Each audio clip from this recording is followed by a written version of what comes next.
د پاکستان د عملیاتو خبرداری په افغانستان کې پاکستانی چارواکي د اړتیا په صورت او معین وخت کې د افغانستان دننه عملیات کوو. د پاکستان سرفراز صدر اعظم یو ځل بیا ټینګار کړی چې هیواد له افغانستان نه د ګواښونو پر وړاندې د خپل ځان د دفاع حق لري. د امریکا غږ له اردو تلویزیون سره په بیګانې مرکه کې د پاکستان سرفراز صدر اعظم انور الحق کاکړ په ډاګه کړه چې هیواد له افغانستان د هر راز ګواښ پر وړاندې د ځان د دفاع حق لري.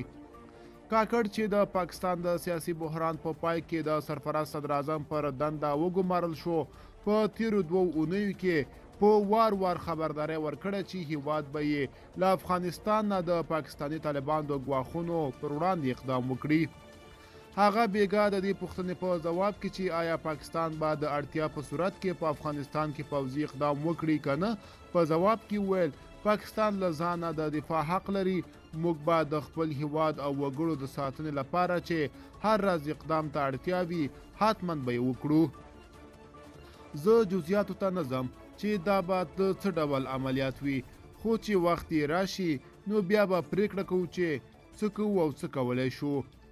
کاکړ د سپټمبر په 3 نیټه له جیو نیوز سره تلویزیوني مرکه کې وویل چې له افغانستانه په بیړه د نړیوالو ځواکونو تر وتلو وروسته له امریکا او ناټو څخه پاتې وسلې تروریستي ډلو ته په لاس ورغلي چې پاکستان یې له ستونزو سره مخامخ کړی، او له هغه یوه اونۍ مخکې چې په یوه خبري غونډه کې هم ادعا کړې وه چې له افغانستان د امریکا تر وتلو وروسته به دې هیواد کې پاتې شوي پوځي تجهیزات د ترهګرو ډلو د مجهزو کېدلو لامل ګرځېدلي. د افغانستان د تیر جمهوري نظام له 2015 کال وروسته چې په افغانستان کې د طالبانو حملو زور واخیست، پرلپسې تورونه لګول دي چې د طالبانو مشران په پاکستان کې پټان ځایونه لري، خو د 2020 کال په اګست کې د هغه نظام تر پرځېدو وروسته مسله برعکس شوه او طالبانو او پاکستاني اړیکې چې پخوا ډېر خواږه وو ظاهراً ترنګلي شول.